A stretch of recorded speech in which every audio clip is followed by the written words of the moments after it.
Intensity के बारे में डिस्कस किया था कि इलेक्ट्रिक फील्ड इंटेंसिटी क्या होती है, और उसके अंदर हमने इलेक्ट्रिक फील्ड इंटेंसिटी को मेयर करने का एक तरीका भी पढ़ा था कि इलेक्ट्रिक फील्ड इंटेंसिटी को किस तरह से मेयर किया जा सकता है। इसके बारे में भी हमने डिस्कस किया था। आज हम डिस्कस करेंगे बेटा इलेक्ट्रिक फील्ड लाइंस। तो इलेक्ट्रिक फील्ड लाइंस के बारे में हम डिस्कस करेंगे कि इलेक्ट्रिक फील्ड लाइंस क्या होती है या इनका कॉन्सेप्ट क्या होता है, ये किस काम के लिए बनाई जाती है इलेक्ट्रिक फील्ड के अंदर। देखिए बेटा, कल हमने एक बात डिस्कस की थी, उसी बात की बुनियाद पे हम चलेंगे आगे। इलेक्ट्रिक फील्ड इंटेंसिटी हमने कल डिस्कस कर ली थी बेटा। इलेक्ट्रिक फील्ड इंटेंसिटी ये कल बेटा हमने डिटेल में डिस्कस कर ली थी कि इलेक्ट्रिक फील्ड इंटेंसिटी किसको कहा जाता है, और हमने इलेक्ट्रिक फील्ड इंटेंसिटी को मेयर करने का पहला तरीका भी डिस्कस किया था कि अगर किसी भी जगह पे हमें इलेक्ट्रिक फील्ड इंटेंसिटी मेयर करनी है तो उस जगह पे हम टेस्ट चार्ज रखेंगे। अगर टेस्ट चार्ज के ऊपर फोर्स ज्यादा लगेगी तो उस जगह पे इलेक्ट्रिक फील्ड इंटेंसिटी ज्यादा मानी जाएगी। अगर फोर्स कम लगेगी तो उस जगह पे इलेक्ट्रिक फील्ड इंटेंसिटी कम मानी जाएगी। तो इलेक्ट्रिसिटी जो होती है उसका पता जो होता है वो टेस्ट चार्ज के ऊपर फोर्स से लगता है कि टेस्ट चार्ज के ऊपर फोर्स ज्यादा लगेगी तो इलेक्ट्रिक फील्ड इंटेंसिटी ज्यादा होगी, कम लगेगी तो इलेक्ट्रिक फील्ड इंटेंसिटी कम होगी। और हमने ये भी डिस्कस किया था कि जो टेस्ट चार्ज होती है वो दो चीजें बताती है। एक तो टेस्ट चार्ज हमें इलेक्ट्रिक फील्ड इंटेंसिटी बताती है, और दूसरा टेस्ट चार्ज हमें इलेक्ट्रिक फील्ड इंटेंसिटी का डायरेक्शन बताती है। और इलेक्ट्रिक फील्ड इंटेंसिटी का डायरेक्शन वही होगा जो टेस्ट चार्ज पे फोर्स का होगा।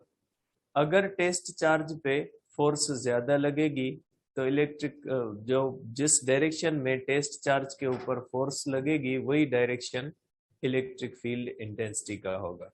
और हमने ये भी डिस्कस किया था कि पॉजिटिव चार्ज टेस्ट चार्ज को रिपेल करती है, इसलिए हम कहते हैं कि पॉजिटिव चार्ज जो होती है उसकी इलेक्ट्रिक फील्ड का डायरेक्शन आउटवर्ड होता है, और नेगेटिव चार्ज जो होती है वो टेस्ट चार्ज को अट्रैक्ट करती है, इसलिए हम कहते हैं कि नेगेटिव चार्ज की इलेक्ट्रिक फील्ड का डायरेक्शन इनवर्ड होता है।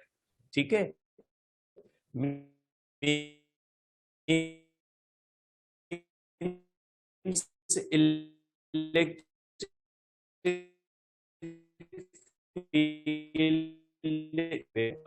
ले चलेंगे कि electric field intensity is vector quantity. Electric field intensity या इसको इलेक्ट्रिक फील्ड स्ट्रेंथ भी कहा जाता है, is vector quantity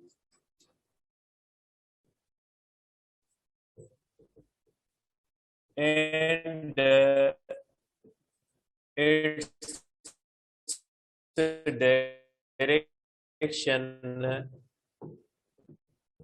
its direction is same as direction of force on test charge। Direction जो डायरेक्शन ऑफ फोर्स होगा वो direction of electric field intensity होगा। मैग्नीट्यूड फाइंड करने का फार्मूला हमारे पास है, magnitude of E is equal to force पर यूनिट चार्ज है। और इलेक्ट्रिक फील्ड रियल है, इलेक्ट्रिक फील्ड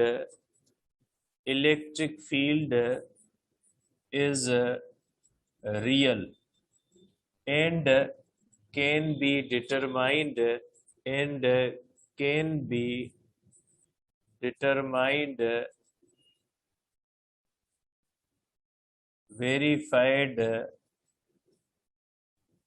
by experiment। ये दो तीन चीजें ध्यान में रखें तो आगे इलेक्ट्रिक फील्ड लाइंस को समझना आसान होगा।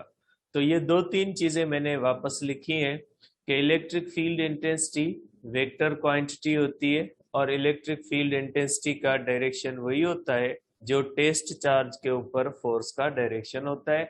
और इलेक्ट्रिक फील्ड का मैग्नीट्यूड जो हम देखते हैं वो हम देखते हैं फोर्स पर यूनिट चार्ज। और इलेक्ट्रिक फील्ड जो होती है रियल है और कैन बी डिटरमाइंड। इसको हम एक्सपेरिमेंट के थ्रू वेरीफाई कर सकते हैं।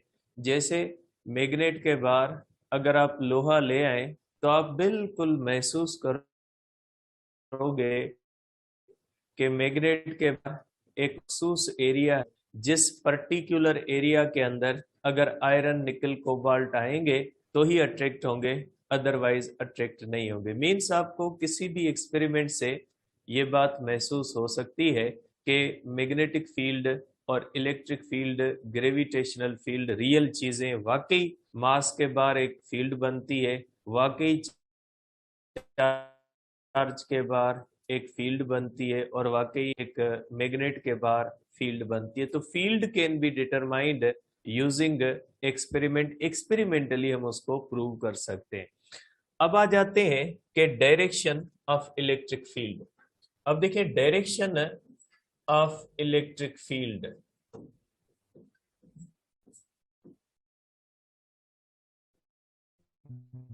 डायरेक्शन ऑफ इलेक्ट्रिक फील्ड, बेटा देखिए डायरेक्शन हमेशा वेक्टर से बनाया जाता है।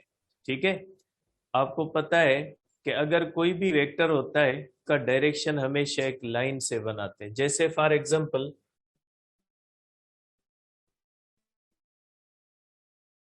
अगर एक ये बॉडी है, इसके ऊपर हम एक एरो बनाते हैं, जो एरो उस फोर्स को रिप्रेजेंट करता है और उस फोर्स का डायरेक्शन बताता है। ठीक है, अब इसी तरह से अगर हमारे पास कोई इलेक्ट्रिक फील्ड है तो किसी भी पॉइंट पे अगर उसका मैग्नीट्यूड देखेंगे तो फोर्स पर यूनिट चार्ज हमें बनाना पड़ेगा। फॉर एग्जांपल हमारे पास एक चार्ज है, ये हमारे पास एक चार्ज है, इलेक्ट्रिक फील्ड है। ठीक है, ये चार्ज है और ये इसकी इलेक्ट्रिक फील्ड। ठीक है, अब अगर हम इसके अंदर मुख्तलिफ पॉइंट्स लेते हैं, इसके अंदर एक पॉइंट ये लेते हैं, मुख्तलिफ पॉइंट्स लेते हैं। ठीक है, मैं मुख्तलिफ पॉइंट्स बनाता हूं इलेक्ट्रिक फील्ड के। आपको पता है मैंने आइसोलेटेड पॉइंट चार्ज बनाई है और आइसोलेटेड पॉइंट चार्ज की इलेक्ट्रिक फील्ड इनवर्सली प्रोपोर्शनल होती है स्क्वायर ऑफ डिस्टेंस के, मींस नॉन यूनिफॉर्म होती है। आइसोलेटेड पॉइंट चार्ज की इलेक्ट्रिक फील्ड नॉन यूनिफॉर्म होती है। मैं इस तरह से मुख्तलिफ पॉइंट्स बना रहा हूं इलेक्ट्रिक फील्ड के अंदर। ठीक है, अब अगर इन पॉइंट्स पे अगर सपोज करें मुझे इस पॉइंट पे इलेक्ट्रिक फील्ड इंटेंसिटी देखनी है कि इस पॉइंट पे इलेक्ट्रिक फील्ड इंटेंसिटी कितनी है बेटा। ठीक है, तो मैं क्या करूंगा, मैं इस पॉइंट पे टेस्ट चार्ज रखूंगा। अगर ये चार्ज इस टेस्ट चार्ज को ज्यादा फोर्स लगाएगी तो मैं कहूंगा यहाँ पे इलेक्ट्रिक फील्ड इंटेंसिटी ज्यादा है। फार्मूला मैं ये लगा लूंगा कि इलेक्ट्रिक फील्ड इंटेंसिटी यहाँ पे फोर्स पर यूनिट टेस्ट चार्ज है। अब अगर मैं यहाँ पे डायरेक्शन ऑफ फोर्स बनाना चाहूं तो यहाँ पे डायरेक्शन ऑफ इलेक्ट्रिक फील्ड ये होगा, क्योंकि टेस्ट चार्ज होती है पॉजिटिव और पॉजिटिव चार्ज को क्या करती है, रिपेल करती है। इसलिए यहाँ पे मैं एक वेक्टर बनाऊंगा जो इलेक्ट्रिक फील्ड इंटेंसिटी को जाहिर करेगा। तो इसका मतलब है कि जिस पॉइंट पे हमें इलेक्ट्रिक फील्ड इंटेंसिटी का डायरेक्शन देखना है उस पॉइंट पे हम एक एरो बनाएंगे। इस तरह से हर पॉइंट पे आप एरोज बनाओगे। अगर इस तरह से आप एरोज बनाते जाओगे तो इस इलेक्ट्रिक फील्ड के अंदर इनफाइनाइट पॉइंट्स होंगी, क्योंकि आप कितनी भी पॉइंट्स बना सकते हैं। तो हर पॉइंट पे अगर आपने direction of the electric field देखना है तो उस पॉइंट पे आप एरो बनाओगे। और अगर इस तरह से आप एरोज बनाओगे, और ये एरोज क्यों बनाते हो आप, ये एरोज आप बनाते हो कि इलेक्ट्रिक फील्ड का डायरेक्शन कौन सा है। तो हर पॉइंट पे एरो का डायरेक्शन आउटवर्ड होगा, क्योंकि पॉजिटिव चार्ज से इलेक्ट्रिक फील्ड का डायरेक्शन आउटवर्ड होता है। अगर इस तरह से आप एरोज बनाते जाओगे तो पूरा स्पेस जो होगा वो इस तरह से एरोज से भर जाएगा।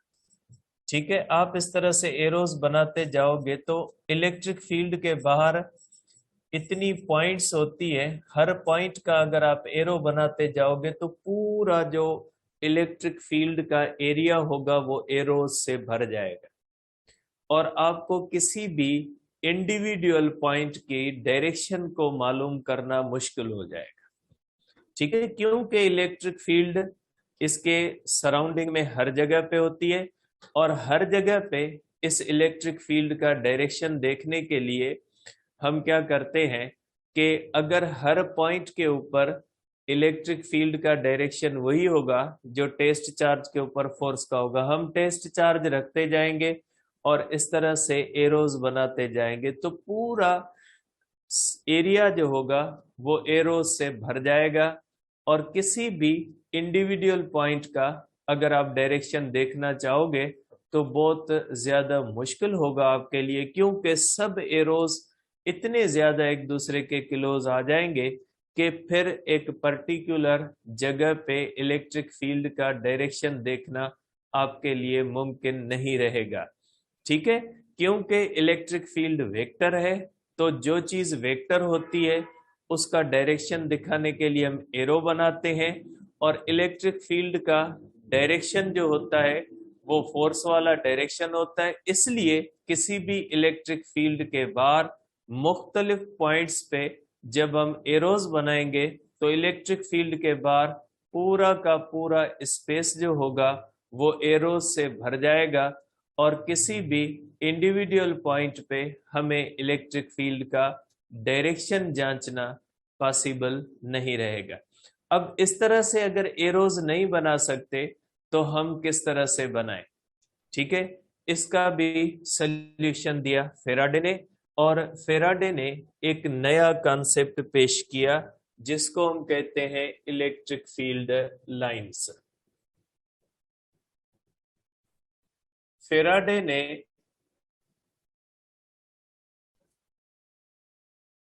इलेक्ट्रिक फील्ड लाइंस का कॉन्सेप्ट पेश किया। इसको लाइंस ऑफ फोर्स भी कहा जाता है, लाइंस ऑफ फोर्स भी कहा जाता है, क्योंकि यही लाइनें फोर्स का डायरेक्शन बताते हैं। तो फेराडे ने कहा कि अगर हम इलेक्ट्रिक फील्ड का डायरेक्शन बनाना चाहेंगे और हर पॉइंट पे अलग अलग उसका एरो बनाएंगे तो इस तरह से हमारा मसला ज्यादा कॉम्प्लिकेटेड होगा और किसी इंडिविजुअल पॉइंट का डायरेक्शन देखना बताना हमारे लिए थोड़ा ज्यादा मुश्किल रहेगा। तो फेराडे ने कहा आप ऐसा नहीं करें, आप इंडिविजुअल पॉइंट का एरो नहीं बनाए, आप एक कंटिन्यूअस लाइन बना दें। ठीक है, जैसे फॉर एग्जांपल अगर हमारे पास इस तरह से पॉजिटिव चार्ज है तो फेराडे ने कहा इस पॉजिटिव चार्ज के बाहर इलेक्ट्रिक फील्ड का डायरेक्शन आउटवर्ड होता है। तो आप हर पॉइंट का एरो नहीं बनाए, आप इस तरह से कंटिन्यूअस लाइंस बना दें। ये कंटिन्यूअस लाइंस जो होंगी ये इस तरह से कंटिन्यूअस लाइंस बनाएं जो इलेक्ट्रिक फील्ड के डायरेक्शन को जाहिर करें। मींस इलेक्ट्रिक फील्ड को रिप्रेजेंट करने के लिए आप इंडिविजुअल अलग अलग पॉइंट के ऊपर एरोज न बनाएं, आप क्या करें कि पूरी इलेक्ट्रिक फील्ड के अंदर कंटिन्यूअस लाइंस के एरो बना दें। इससे ये होगा कि आपको इलेक्ट्रिक फील्ड का डायरेक्शन पता लग जाएगा। अगर आपके पास पॉइंट यहाँ पे देखना है तो ये इलेक्ट्रिक फील्ड का डायरेक्शन, अगर यहाँ पे देखना है तो ये इस तरह से फील्ड। इसका फायदा क्या होगा? इसका फायदा ये होगा कि आपको डायरेक्शन समझने में आसानी हो जाएगी। अगर कोई निगेटिव चार्ज है तो निगेटिव चार्ज के लिए आप ये करें कि निगेटिव चार्ज की इलेक्ट्रिक फील्ड का डायरेक्शन इनवर्ड होता है, तो आप उसके एरोज को इनवर्ड कर दें। ठीक है, इस तरह से एरोज को आप इनवर्ड कर दें।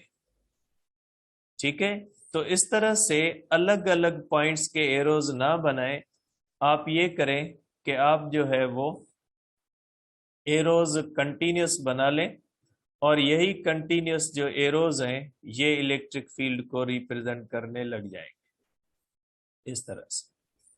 ठीक है, तो ये हो गई electric field lines. Electric field lines का मकसद है कि ये इमेजिनरी लाइंस होती है। देखिए बेटा, जब वेक्टर को फोर्स को हम एरो में जाहिर करते हैं तो कोई रियल फोर्स तो नहीं होती ना, वो क्या होता है, एरो एक इमेजिनरी चीज होता है जो एक रियल चीज को रिप्रेजेंट कर रहा होता है।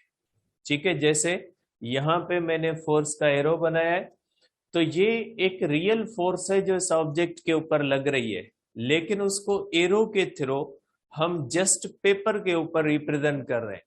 तो ये एरो रियल नहीं है, फोर्स रियल है, क्योंकि फोर्स, जो फोर्स होती है उसको रिप्रेजेंट करने के लिए, पेपर के ऊपर रिप्रेजेंट करने के लिए हम एरो बनाते हैं। तो इसी तरह से अगर हम देखते हैं तो ये एरोज जो हम बनाते हैं ये इलेक्ट्रिक फील्ड के डायरेक्शन को बताने के लिए हम बनाते हैं। तो इसलिए हम कहते हैं कि ये जो लाइंस होती हैं ये इलेक्ट्रिक फील्ड के डायरेक्शन को, और ये लाइंस मैग्नीट्यूड को भी बता सकती है। ये जो इलेक्ट्रिक फील्ड लाइंस हैं ये न सिर्फ इलेक्ट्रिक फील्ड के स्ट्रेंथ को बताती हैं, डायरेक्शन और स्ट्रेंथ दोनों को बताते हैं। स्ट्रेंथ का बाद में डिस्कस करते हैं। तो ये इलेक्ट्रिक फील्ड लाइंस वो लाइंस हैं जो इलेक्ट्रिक फील्ड को एज ए वेक्टर रिप्रेजेंट करने के लिए बनाई जाती, क्योंकि vector can be represented by arrows. तो ऐसी लाइनें जो इलेक्ट्रिक फील्ड को एज अ वेक्टर बना रिप्रेजेंट करने के लिए बनाई जाती है, तो ऐसी जो है वो वेक्टर लाइंस को हम क्या कहते हैं, इलेक्ट्रिक फील्ड लाइंस कहते हैं। इलेक्ट्रिक फील्ड लाइंस इमेजिनरी है क्योंकि ये वो एरोज होते हैं जो एक रियल चीज इलेक्ट्रिक फील्ड को रिप्रेजेंट करते हैं। तो इलेक्ट्रिक फील्ड लाइंस जो होती है ये एक ऐसी चीज होती है जो आप कह सकते हैं कि ये इलेक्ट्रिक फील्ड लाइंस एक रियल चीज के डायरेक्शन को और स्ट्रेंथ को, इलेक्ट्रिक फील्ड लाइंस को जाहिर करके आप इलेक्ट्रिक फील्ड का डायरेक्शन भी बता सकते हैं और इलेक्ट्रिक फील्ड इंटेंसिटी भी बता सकते हैं।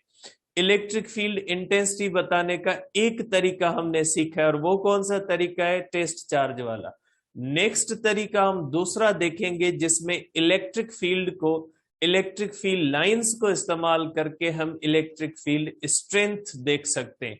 तो इलेक्ट्रिक फील्ड लाइंस जो हम बनाते हैं इमेजिनरी लाइंस होती है, ये एज अ वेक्टर रिप्रेजेंटेशन होती है इलेक्ट्रिक फील्ड की। तो आप कह सकते हैं कि अगर इलेक्ट्रिक फील्ड को एज अ वेक्टर रिप्रेजेंट किया जाए पेपर पे, तो उसकी वेक्टर को एज अ वेक्टर रिप्रेजेंट करने के लिए जो एरोज बनाए जाते हैं उसको कहा जाता है इलेक्ट्रिक फील्ड लाइंस, क्योंकि ये रिप्रेजेंट कर रहे होते हैं इलेक्ट्रिक फील्ड लाइंस को, इसलिए हम कहते हैं इसको, इलेक्ट्रिक फील्ड को जाहिर कर रहे होते हैं इसलिए हम इसको कहते हैं इलेक्ट्रिक फील्ड लाइंस।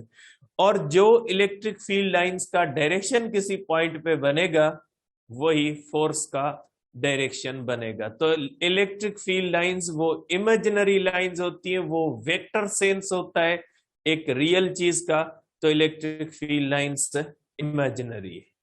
तो पहली पॉइंट क्या होती है बेटा, पहली पॉइंट ये होती है कि इमेजिनरी लाइंस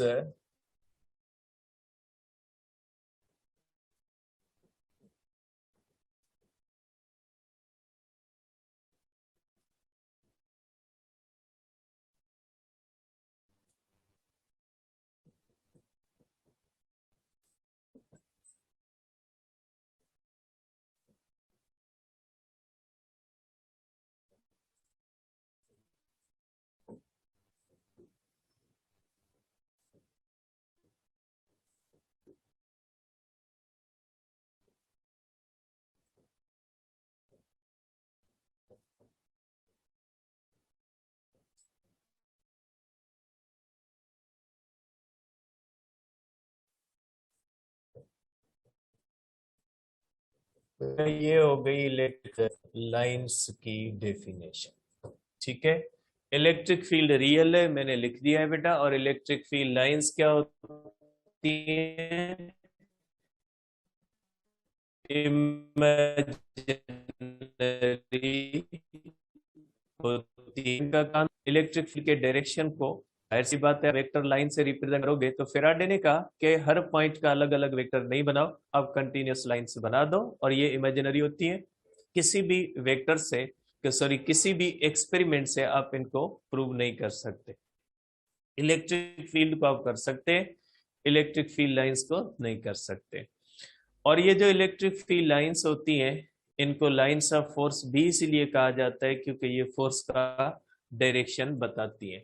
अब ये जब बनाई जाती है तो फोर्स का डायरेक्शन आउटवर्ड होता है फ्रॉम पॉजिटिव चार्ज। इसलिए हम कहते हैं कि जैसे ये पॉजिटिव चार्ज से निकल रही है, इनका जब हम बनाते हैं तो देखें, इनका पॉजिटिव चार्ज से डायरेक्शन आउटवर्ड है, तो इसलिए हम कहते हैं कि ये जैसे पॉजिटिव चार्ज से निकल रही है। ठीक है, तो इसलिए हम कहते हैं electric field lines, electric field lines emerge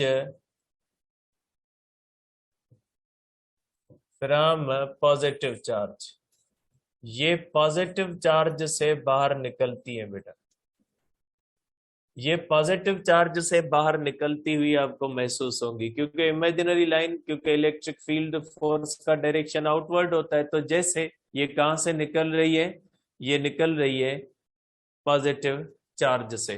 अब देखिए, इसके जैसे अंदर जा रही है, इसका मकसद है पॉजिटिव से निकल के कहां पे खत्म हो रही है, निगेटिव में।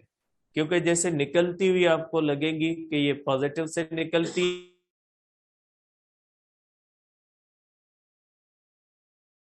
है। इमर्ज का मकसद, टर्मिनेट का मकसद है ये नेगेटिव चार्ज में खत्म होती है, इसका मकसद है नेगेटिव चार्ज के अंदर इनका डायरेक्शन होता है। Emerge from positive charge and terminate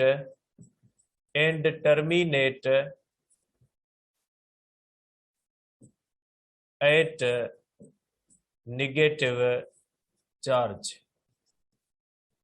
ठीक है, ये क्या करती है, ये निकलती पॉजिटिव चार्ज से और खत्म कहां पे होती है, निगेटिव चार्ज पे होती है। आप इसको इस तरह भी बना सकते हैं, सपोज करें ये पॉजिटिव चार्ज है और ये निगेटिव चार्ज है।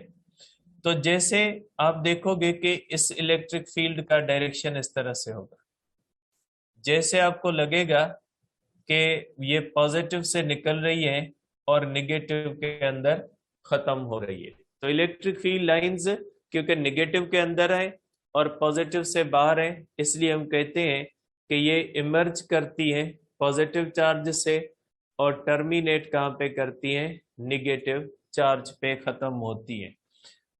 अब ये पॉइंट आगे वाली बहुत ही इंपॉर्टेंट है। Electric field lines, electric field line, electric field line never terminates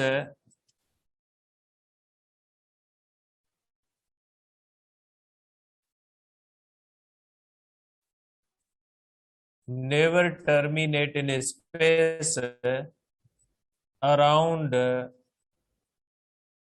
charge। बेटा इलेक्ट्रिक फील्ड कभी भी स्पेस में खत्म नहीं होगी। इस पॉइंट में और इस पॉइंट में फर्क है।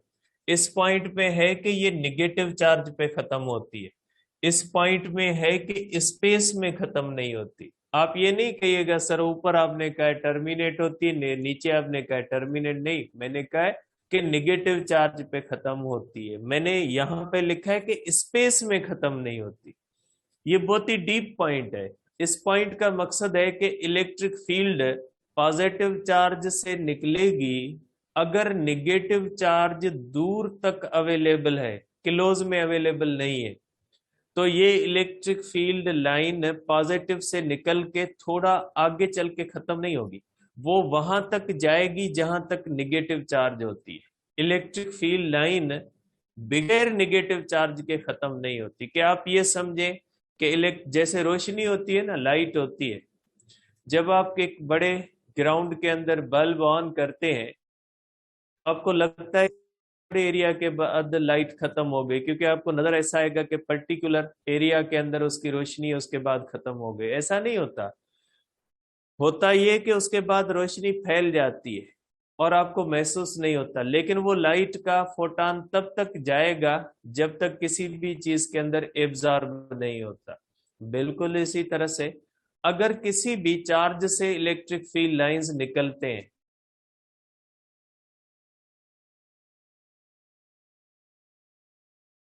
लाइन पॉजिटिव से निकल के खत्म जो हम करेंगे वो हमेशा नेगेटिव पे करेंगे। बगैर नेगेटिव के इलेक्ट्रिक फील्ड खत्म नहीं होगी। नेक्स्ट पॉइंट है कि electric field lines are usually curved. इसका क्या मतलब है बेटा? इसका मतलब ये होता है कि अगर एक हमारे पास पॉजिटिव चार्ज है बेटा, ठीक है, और एक होती है निगेटिव चार्ज बेटा, तो ये यहां से आके यहाँ पे खत्म होती है, तो ज्यादातर ये कर्व्ड होती है। और जो चीज कर्व्ड होती है ना बेटा, उसका डायरेक्शन हम देखते हैं टेंजेंट से। अगर कोई टेस्ट चार्ज आप यहाँ पे रखोगे तो उसके ऊपर फोर्स का डायरेक्शन ये होगा। अगर कोई टेस्ट चार्ज आप यहाँ पे रखोगे तो उसके ऊपर फोर्स का डायरेक्शन ये होगा। तो मुख्तलिफ पॉइंट्स पे इसका डायरेक्शन जो होगा वो टेंजेंट वाला होगा, इसलिए इलेक्ट्रिक फील्ड का डायरेक्शन हमेशा टेंजेंट से देखते हैं। आपके माइंड में होगा कि आइसोलेटेड चार्ज होती है बेटा। जैसे ये आइसोलेटेड चार्ज होती है, तो आइसोलेटेड चार्ज की ये स्टेट होती है, लेकिन आइसोलेटेड चार्ज एग्जिस्ट नहीं करती। मोस्टली चार्ज पेयर में होती है। तो इस तरह से हम कहते हैं कि इसका डायरेक्शन इस तरह से देखते हैं। अब ये नेक्स्ट पॉइंट है कि electric field lines never intersect each other. बेटा इलेक्ट्रिक फील्ड लाइंस एक दूसरे को इंटरसेक्ट नहीं करेंगी, क्योंकि ये फोर्स को रिप्रेजेंट कर रही है। अगर ये किसी पॉइंट पे इंटरसेक्ट करेंगी तो वहां पे दो टेंजेंट बनेंगे। फॉर एग्जाम्पल, अगर देखते हैं कि ये पॉजिटिव चार्ज है और ये भी पॉजिटिव चार्ज है, अगर इसकी इलेक्ट्रिक फील्ड इस तरह से बनाए तो इस पॉइंट पे फोर्स के डायरेक्शन दो होंगे, ठीक है। इसलिए किसी भी एक पॉइंट पे वेक्टर के दो डायरेक्शन नहीं हो सकते। इसलिए इलेक्ट्रिक फील्ड लाइंस के बारे में हम ये भी कहते हैं कि ये इस तरह भी कर सकते हैं कि are if they intersect then at that point electric field will have two directions,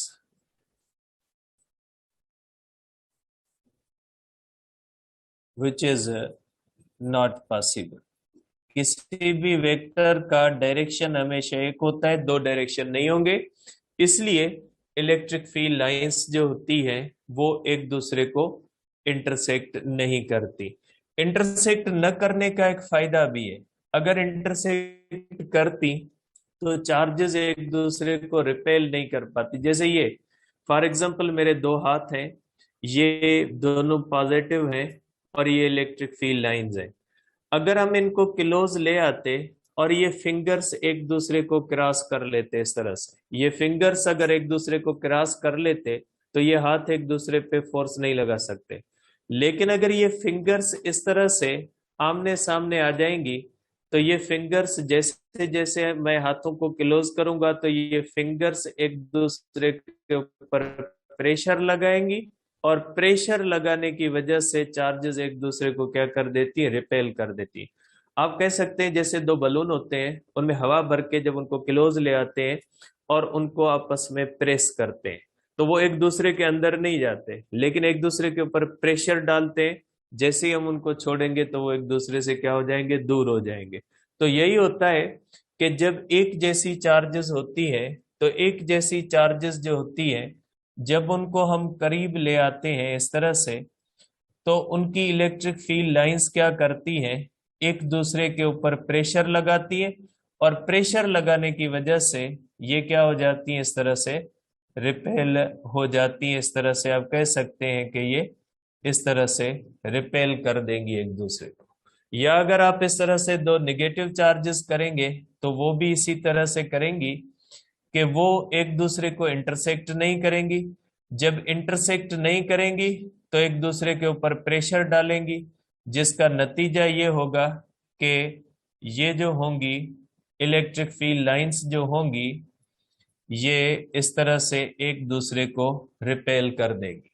तो इलेक्ट्रिक फील्ड लाइंस के इंटरसेक्ट न करने की दो रीजंस हैं कि एक ये कि अगर इंटरसेक्ट करेंगी तो एक ही पॉइंट पे दो डायरेक्शन हो जाएंगे, और अगर दूसरी पॉइंट ये कि जब ये एक दूसरे को इंटरसेक्ट नहीं करेंगी तो एक दूसरे के ऊपर प्रेशर लगाएंगी, और नतीजा ये निकलेगा कि जो है वो इनके अंदर एक प्रेशर डेवलप होगा, रिपल्शन करेंगी।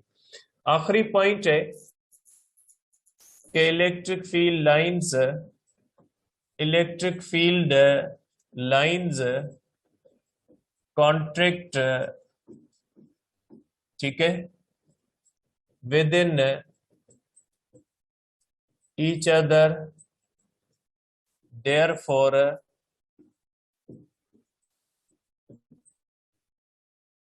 mechanism of attraction can be explained। Electric field lines सिर्फ एक दूसरे को रिपेल नहीं करती, इलेक्ट्रिक फील्ड लाइंस एक दूसरे के अंदर कॉन्ट्रैक्ट भी होती है। जैसे एक रबड़ हो, उसको हमने खींचा हुआ है, जब उसको छोड़ेंगे तो वो कॉन्ट्रैक्ट हो जाएगा। तो इसी तरह जैसे किसी रबड़ या स्प्रिंग जो होता है उसके अंदर कॉन्ट्रैक्शन होती है, इसी तरह से इलेक्ट्रिक फील्ड लाइंस के अंदर कॉन्ट्रैक्शन होती है। ये होती है अपोजिट चार्जेस में, एक पॉजिटिव चार्ज है एक निगेटिव चार्ज है। अगर इसकी फील्ड यहाँ पे आ रही है और इसकी फील्ड इस तरह से आ रही है, जब दो अपोजिट चार्जेस की फील्ड्स एक दूसरे से इंटरएक्ट करेंगी तो उसका नतीजा क्या निकलेगा, जब अपोजिट चार्जेस की इलेक्ट्रिक फील्ड लाइंस एक दूसरे के करीब आएंगी तो वो अपोजिट चार्जेस वाली इस तरह से नहीं करेंगी, वो अपोजिट चार्जेस वाली एक दूसरे के अंदर कॉन्ट्रैक्ट करेंगी। जैसे ये स्प्रिंग कॉन्ट्रैक्ट होता है ना, इसी तरह से कॉन्ट्रैक्ट करेंगी, और नतीजा क्या निकलेगा कि चार्जेस एक दूसरे के करीब आ जाएंगी, और हम कहते हैं कि चार्जेस एक दूसरे को अट्रैक्ट करती है। तो जब चार्जेस एक दूसरे को अट्रैक्ट करती है तो इलेक्ट्रिक फील्ड लाइंस कॉन्ट्रैक्ट होती है। जब अपोजिट चार्जेस की इलेक्ट्रिक फील्ड लाइंस एक दूसरे से मिलती है तो जिस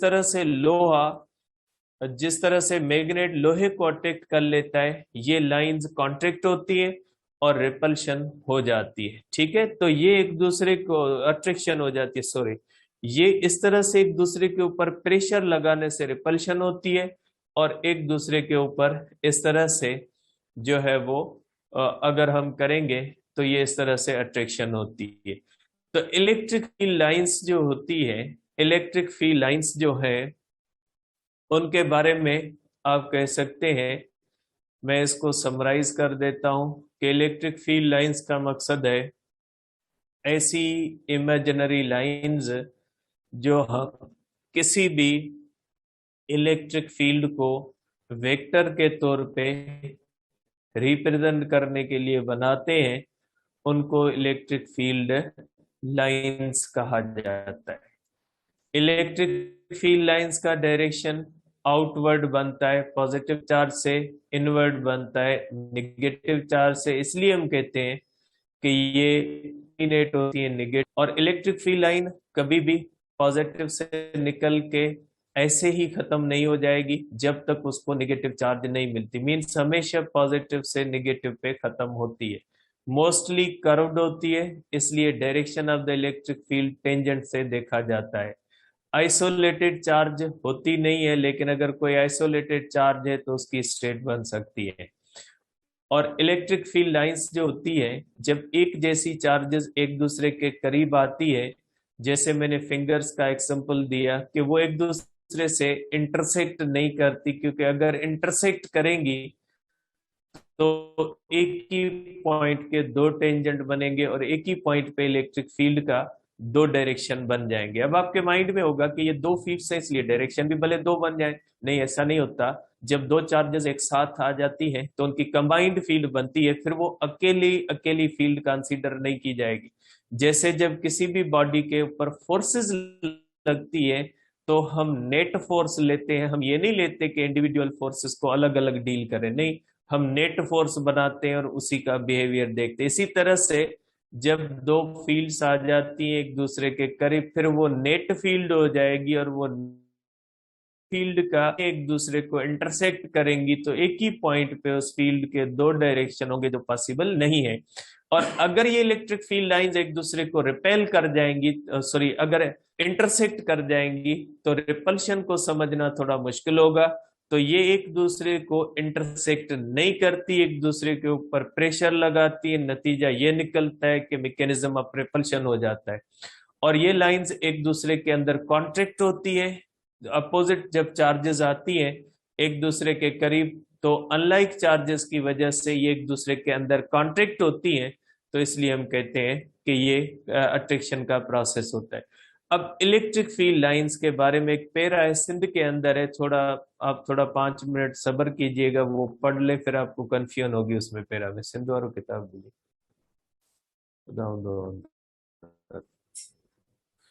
अब इसके अंदर एक छोटा सा पैरा है, उसको पढ़ ले, क्योंकि फिर आपको कंफ्यूजन होगी समझने में। ठीक है, देखें,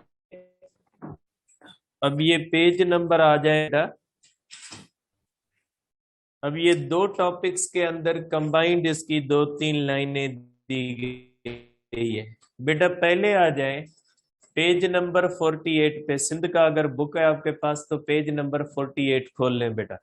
ठीक है, electric field is a vector quantity बेटा। ठीक है, इलेक्ट्रिक फील्ड जो होती है वो वेक्टर क्वांटिटी, ठीक है, हम डिस्कस कर चुके।